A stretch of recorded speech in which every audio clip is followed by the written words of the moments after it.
Hey, reviews. Back up in here, yo. Joker Joker? review. Joker. Just got back from the Put a theater. smile on that face. All right, so this movie has a ton of hype, Super hype. an astronomical amount of hype, literally.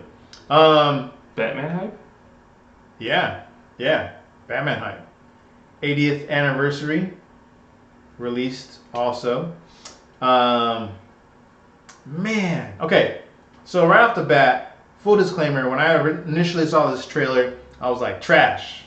The movie's gonna be trash. 100% gonna be trash. I had the same reaction. I was like, I mean, it'd be okay. I don't know how good it's gonna be, but I was like, I personally said, thank the Lord for the AMC A-list pass. Otherwise, I probably wouldn't go watch this. If you want to give us free AMC passes, nudge nudge AMC, if you're watching this, feel free to. We like free things. Yeah. So, okay, so I went in not really expecting too much, despite all the hype. And you pointed out from our conversation, without being too spoilery, Ian pointed out that this is a film about mental illness, and then they were like, wait, let's tie that in with some DC elements. Yeah. Ian? That's pretty much how I felt watching it. I go, okay, they did a good, okay, we'll make a really good movie about mental health. And let's find a way to tie in DC to this. Can we? Yeah, we can do this. We can DC nugget here, DC nugget here. Oh, it's a DC movie. You can remove all the DC elements and the Joker, and it doesn't change the movie. And they were like, who in DC Comics fits that? Oh, Joker. Yeah. Let's call it Joker. Ding. Yeah. That's what we watched. We watched, like Ian said, if you take away the DC elements, you actually have an interesting film on like the human condition in a DC universe. Yes. Now, from a comic book fan perspective, there are definitely elements to the story which I appreciate. Yeah. I don't know about you. So it's not like a total letdown in that respect. It's a different story than what I think I wanted. Yeah. Now, is the deranged psychopath killer depicted in this film? 100% yes. That's why it's rated R. Yeah. However, if you didn't know that already, I'm going to say you don't fall into that category of comic book fan. Because even the early 90s cartoon, the Joker has a lapel that shoots acid. He tried numerous times to kill people as a lure to get Batman to come try to save them so he could try to get Batman. Yeah. So you should have a good understanding that the Joker is already off. I mean, if you even saw The Dark Knight or any other previous ones with the Jokers in it, You already know that he's off. So just because this film takes it upon itself to like let you know how off he really is, I don't think that should surprise anybody realistically. As far as how that develops, I don't know. I was expecting it to be maybe a little bit more, or not really expecting. I already knew it wasn't going to give me what I wanted. Yeah. It does kind of deliver. I think it's getting a lot of rave reviews because it kind of comes at it from, I don't want to have to say this, but it is a Hollywood-ish type of display, right? Yeah. It kind of show like the mental health system and how it kind of fails certain people. Yeah, basically how society can fail somebody who needs their help. And they don't recognize that, hey, this person really needs help, but they're part of the system. The system's kind of like, we don't really care about you. So the system doesn't care about people. Yeah. Kind of like our current state of affairs. I want to say that there's too many films nowadays that are very political, but that's technically how films always have been. It's just that people are more aware of it now. Okay. So overall, 3 out of 5 stars for you? I say 3.5. It was still a good movie. I take it as it's still a good movie. It just, if you look at it like, oh, I want a superhero Joker, I need that. It doesn't deliver on that. It delivered a good movie. It's just the fact that the superhero element isn't what you expected if you're a comic book fan. Yes, so 100% go into this as I'm going to watch a villain movie. Yeah. No good acts were done in this film. Yeah. None. And if they were, 100% accident. Not intended. I definitely will talk about that more in spoilers. Overall, though, you're watching a villain film. Yeah. It is a good origin villain film. Not great, good. Yeah. Good. I'm going to give it a 3. The super harsh critic in me, I'm actually going to say 2.5. Ooh. Because, not to say Joaquin Phoenix doesn't have a great performance. He's a good actor, let's be honest.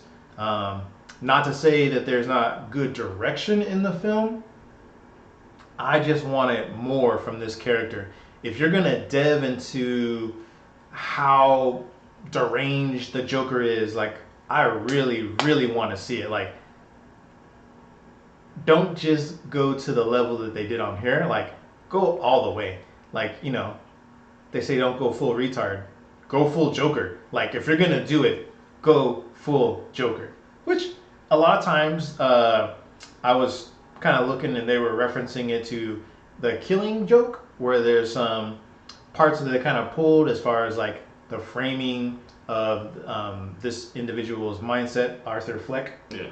I can't say too much because I'll get into spoilers, but it does pull a little bit from that. So in some respects, it's good. Some respects, if you're a fan of that, I would have rather seen someone do like a live adaptation of that instead, not pull little bits and pieces. It kind of reminded me of Christopher Nolan's take on The Dark Knight and then Batman Begins, where he technically pulls little bits and stories and tries to rework it into nowadays society. And in my opinion, the only one that even hits is The Dark Knight. Not so much Batman Begins with Ra's al Ghul, and definitely not with Dark Knight Rises. 100%, that was the worst. And I literally believe Heath Ledger is the only one that saved The Dark Knight from being crap as well, in my personal opinion. So yeah, this one could have been better. It's good. It's not a great film. This, literally, in my personal opinion, Joker is probably like one of the most iconic villains ever that doesn't have special powers. Yeah. Aside from being a maniac. And then his hero doesn't have special powers. Yeah, just a lot of money. So, to me, it does somewhat justice in a strange way. Like, I'm not happy with it, but I'm not 100% disappointed. Yeah. And I think that's because I didn't let people change my expectations of it not being a great film. And I wanted it to be great. And no, I came in with low expectations. So see, I think I just separated it from the comic. So I was like, okay, they're doing a mental health movie, and I just kind of looked at it like, okay, from that point of view, it's a good movie. If you're talking about just mental health and dealing with people like that, as opposed to just fully going, all right, I want to see Joker, because I know if I was going, I'm going to go see a Joker movie, it's probably going to fail in that aspect. Yeah, that's true. Yeah. Good point. Yeah, if you look at it from a standpoint of just mental health, like I said, from a fan standpoint, that's where my low rating is coming from. From the standpoint of, did they tell me a good story? I agree. It is easily a good film. Because you see the descent, you see what's going on, you see what's happening. They do a good job of showing his like mental framing and how it adjusts and everything else. They do a great job with that. It's just if you want to see Joker, it's a different type of character and it's a different type of Joker. And I always feel like it's not really a Joker. I just feel like, because even the movie, you don't go across like the whole movie calling himself Joker. Yeah, so it's interesting to see. That's all I can say because I really want to talk about more of it, and I can't unless I spoil it. So I want to get into spoilers next. So overall, 3, because 3.5, 3 for me, and my low 2.5. So, do you think it's a movie you need to see in the theater? Do you have to see this in the theater? There's nothing like cool special effecty about it or anything like that. I mean, if you want to see the movie now, before like someone kind of like ruins it or talks too much about it, I can say that now. But it's not like oh my goodness, this is groundbreaking.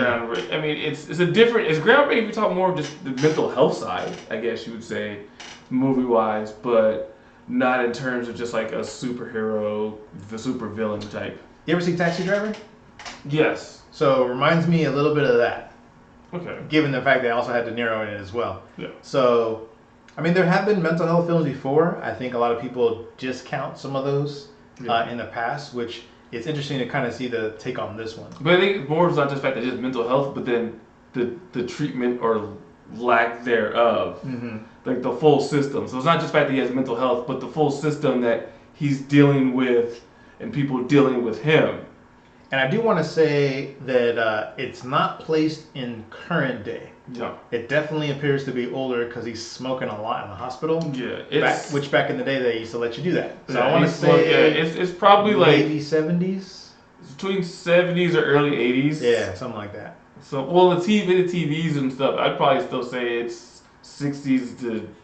Oh yeah, could be 60s. 60s to 70s is probably where they're at. Yeah, that's very possible. Yeah, that's all I can say because otherwise I'll get into spoilers. So that's coming up next. Thank you everyone for watching, liking, commenting, and subscribing. Appreciate share it to everybody. Everybody, all the love we appreciate it out there. Thank you very much. Until next time, we'll see you on the spoiler review, which is coming up next. And again, thank you. I'm Batman. No, thank you for all the recent I'm Batman. subscribers. And until next time, peace. Batman.